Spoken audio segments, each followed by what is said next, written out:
Welcome to the 8th video in the very basics of American politics, political institutions, etc. The 8th of 8 videos. Here's where we want to turn what we've been learning into something that actually is kind of practical. Like, how are you going to try and make a difference in the policy environment? I want you to imagine yourself as a possible policy entrepreneur. Someone, of course we have private sector entrepreneurs all the time, but you can be a policy entrepreneur if you understand how to work this process, how to put yourself at the center of a system that's always changing with so many different players. We've had an interesting journey to get here. I apologize once again. The last video was 50 minutes long. It was supposed to be 30 minutes long. I'm going to aim for a little bit less on this one, but who knows? It is such interesting stuff. I just want to start off by highlighting a book I absolutely love, Health Policy Making in the United States. And this is just a version of that author's policy process model. It's really interesting. Take some time, follow the links. Actually, if you click on the icon, you click on the picture from the downloadable files here, you'll be able to get right into the book as well. Okay. Where we've been on this journey so far, we've looked at how confusing this system is. Right? No one is in charge. And when no one is in charge, how do you get anything done? So, where have we been? We talked about the form of a just state, went through the history on this continent. We looked at the structures in our Constitution that promote freedom and order. We talked about federalism and how blooming and confusing it can be. We went through how interests are represented. I know I went on at length there about what representation means, and I went on at even greater length and didn't finish all my slides in an hour and 20 minutes on how parties and interest groups are used to try and harness these factions. And then we just did a pretty quick breeze through the 3 branches of government at the federal level, remembering, of course, that you have those 3 branches of government at the state and local level as well. It's complex. How are you going to map your policy environment? What is a policy process map? Well, let's take a quick look at how some people have done this. You can go to Khan Academy, which I love. They'll map some of it for you. Go to the 3 streams, a policy window model, which is basically, it's based on a book by John Kingdon. Here's another fascinating one, right? Policy review, agenda setting, policy formation, policy implementation. When we think about modeling something, what is a model supposed to do? Usually we think of it as a simplification of reality that allows us to make predictions. So really these policy models aren't models in any kind of economic sense.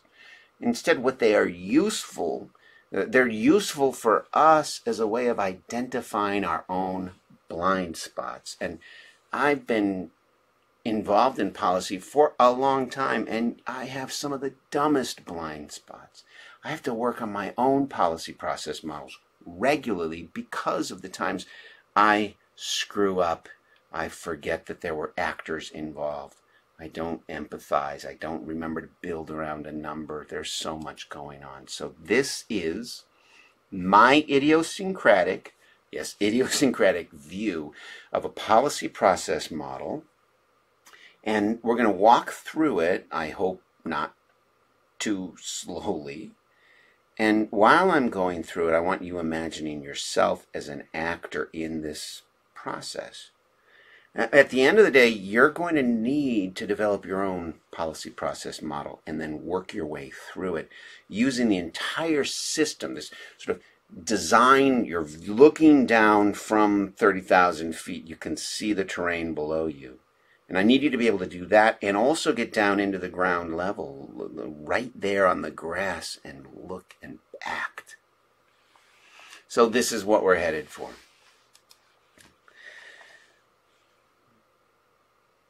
I apologize. I have to change. I change this all the time as I realize I make more and more mistakes. But as we go through the stages of the process model that I use for my own work, I also have some questions that I have to ask myself at every stage, and then some actions that I have to actually do.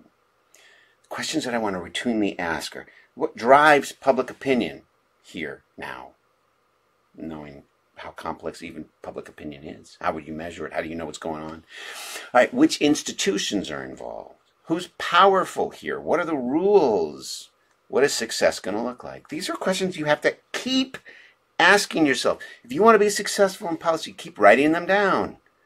And then remember, what does success look like? If you don't know what success is looking like, you're not going to be able to have very effective aim at your target. These are things you need to regularly do. You write down your goals. You know what you're aiming for. You make and maintain power wheels. These are the relationships of power around you, reaching out and getting to know people. You need to learn the institutional rules, not just what's written down, but also what's implied. Know your number. How many votes do you need? How many people on the committee do you need? Right? How do you put together a coalition? Always be aware of your win number, whether it's an election or putting together a coalition on a planning board. And at every stage, you need to empathize with and empower others. In the game of politics, the real world of politics, it is a people business, and reputation is going to matter. In this world, you don't stab someone in the back because you're going to need them for a future coalition. You stab people in the heart. You might have staff that's looking around trying to cover your back for you, but ultimately when it's a city councilor talking to a city councilor, you look each other in the eyes. You say, I know this is going to hurt. I'm going to work with you later, and then you stab them in the heart. Empathize with them. Understand their power relationships and what they care about. Almost everybody involved in politics, and again, there are over 500,000 elected officials in this country. They're not there because they want to get rich. Are you kidding me? Come in the private sector if you want money. They're there because they want to make their community better. They have an idea about how to make the world a better place. They're driven not by re-election as much as by an animating principle, their animating value. Every time you interact with somebody in this environment, try and figure out what is the animating value for this person. And sometimes it'll be an actual value that you might identify as a religious value or a strict ideological value or deep concern about some policies. Other times the animating value might be, well, this person wants to be liked by people. You have to understand and empathize with others, see where their values are. Politics is what? It's the authoritative allocation of values. Political institutions are what? They are aggregators of the interactions between intensity and preferences. Through interest groups, through parties, through elections. And with all of these different institutions involved, you got to figure out how you're going to map your policy environment to get from an idea to implementing a solution and then modifying it as it needs to be changed over time. But the first place we begin is in a distinction between the world of conditions and the world of problems. Because it's hard for us to see the world of conditions. This is one of those magic eye games, and if you stare at it just right, oh man, oh my goodness, it's been a long day, but I can still do it.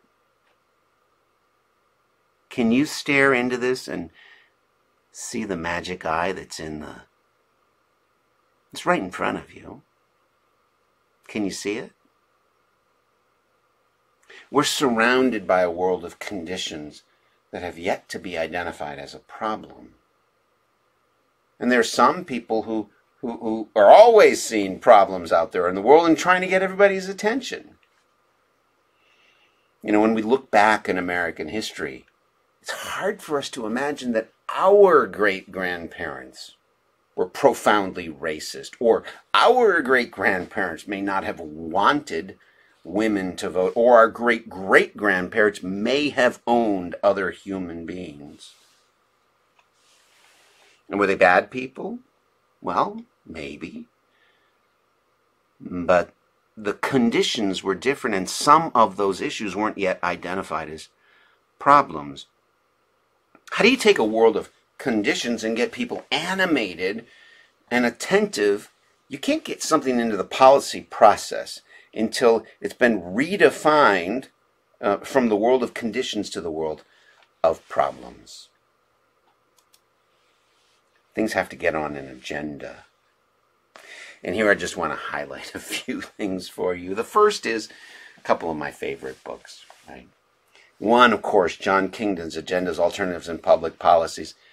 Fabulous and important book on how things get on public agendas. And then a wonderful book by Barbara Nelson that takes this world of conditions and helps us understand how child abuse in New York City became defined as a problem. Because child abuse, teachers hitting kids in schools, right? It was just everywhere. In the late 1800s, there were these societies for the prevention of cruelty to animals, little societies all around New York, but no society for the prevention of cruelty to children. How do you take a world of conditions where things are expected, this is what it looks like, who knows, I didn't know it was a problem, and help to identify it as a problem? It happens when there's a window of opportunity that can open up. So in New York, a particularly bad moment of abuse shows up, and the entrepreneurs who were trying to change the definition, trying to help people understand that there's a problem here, just ask that simple question. Why do we treat our dogs better than we treat our children? There'll be something in the news that opens a window of opportunity, a pandemic or a debt ceiling vote. Sometimes these things are very predictable. But you, as a policy entrepreneur, have to be ready for that moment. You have to prepare your allies. You have to be ready to get into the formal agenda and move it into some committee or a legislature, or maybe if you're just talking about working in the Pentagon, getting somebody to pay attention. How do you get it in front of them? Now, sometimes you can actually maybe kick the window of opportunity open a little bit by creating a bit of a crisis. Be careful, but people do it. Something gets on the agenda that doesn't necessarily solve anything. The next question is, how do you get sets of problems analyzed, and then how are solutions developed in that environment? And this is where I really need you to be thinking about the differences between problems that have been identified and solutions that might address those problems. You remember we talked about this concept of the number.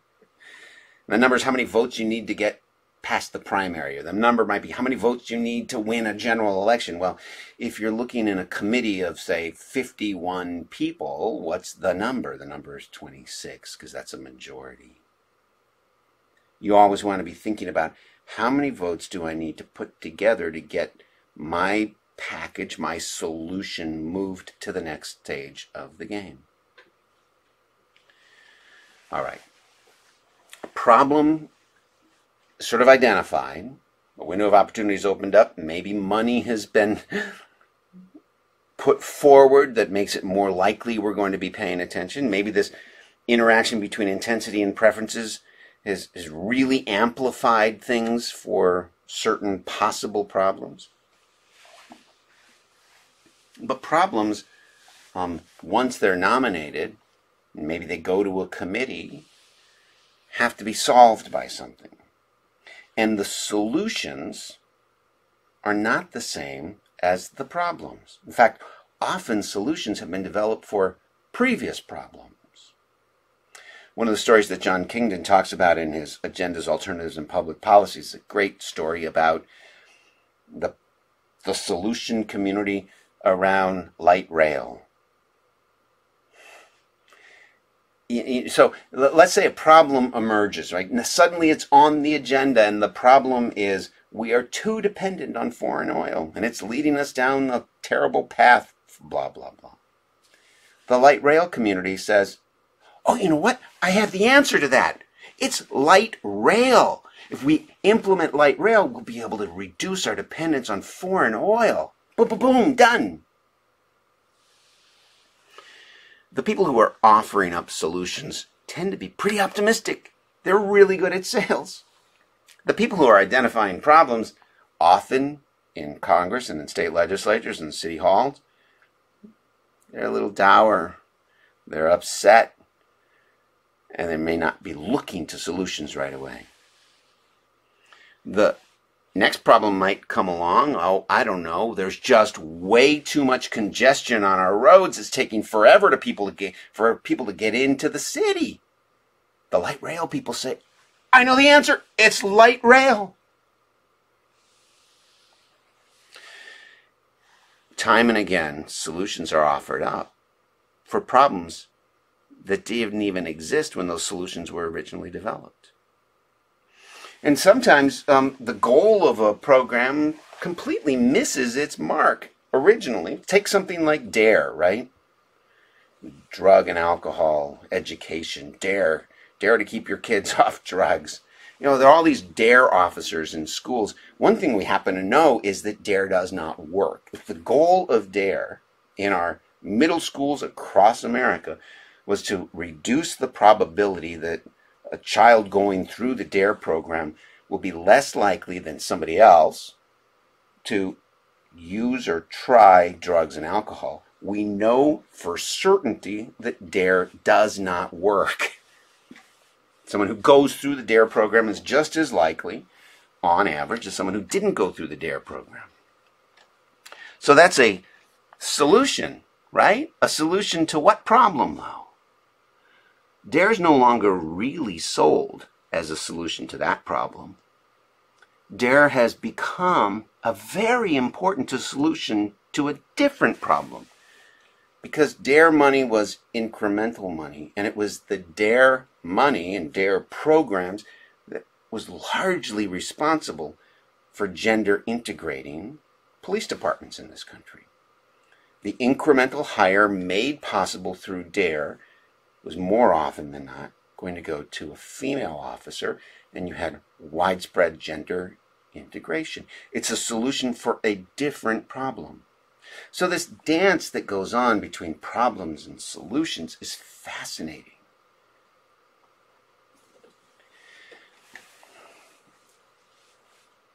If you're trying to put together a piece of legislation in, say, a state legislative committee, a problem's shown up, right? Someone introduces a piece of legislation to try and fix that problem. But there's almost never going to be majority support for any particular solution. What you have to do is cobble together bits and pieces of solutions. Maybe if you need 26 votes, maybe one approach will get you 15 votes. Another approach, in addition to that, is going to get you 4 other votes. What we tend to do is create legislation that's cobbled together solutions that don't necessarily fit the problems that were nominated, that we're looking at. But unless you get all 26 of those votes, you're not going to get to the next stage of the game. And so that process of actually passing legislation, this dance between problems being analyzed and solutions being developed, is a fascinating dance that involves some money, involves things like your worldview, involves political power. It involves a sense of how things are actually going to operate. It's messy. And I'll tell you, this is the world that I've spent much of my career in. I like members of Congress. I like state legislators. I like this dance of legislation, how you put this stuff together. I really like it. And when you get enough votes to pass the Help America Vote Act, for example, it's high fives all around. But what we usually forget about is that this ultimately has to be implemented. Now, when you're passing this legislation, yeah, there's some elite theory stuff might get involved. Maybe interest groups are there or are missing. You got to get your numbers. You got to move it up. Policies are going to be adopted or they're not going to be adopted. Who knows? Most legislation actually dies here. It doesn't get a majority vote in the committee or on the floor. And this part of the political process is where lobbyists are going to be important, where money again is going to be important, where election incentives are going to again be important. Once you have the package that's actually more or less ready to go, you got to get the bigger numbers. Now, my blind spot, despite the fact I work at a school of government and most of my colleagues around here don't care at all about the legislature, they care about, the executive branch. Give me a break. My blind spot is the executive branch. Give me a break. These rules that are passed, these laws that are passed, have to be implemented. But on the legislative side, we're exhausted by somehow having cobbled together a piece of legislation. Build Back Better. How big is that one? Did anyone read the full bill? Of course not. But it's cobbled together. How are we going to move this legislation forward without putting all of this together? And then you have to be implemented. It has to somehow get through the regulatory process and be implemented within hard institutions and these sort of softer structures. There's sometimes you know that if you send the implementation job to one agency in the state government, they're going to screw it up. So maybe that's where it's sent because you expect it to die. But the people who work in government, who are there in the executive branch, working hard to try and implement things, are really good people. And they can't stand the legislature. They don't understand where in the world these crazy ideas came from, because who would ever design a system that looks like this? These crazy solutions cobbled together? Well, that was because that was how the coalition needed to be formed. And once something is implemented again, there are going to be consequences. It's going to change things.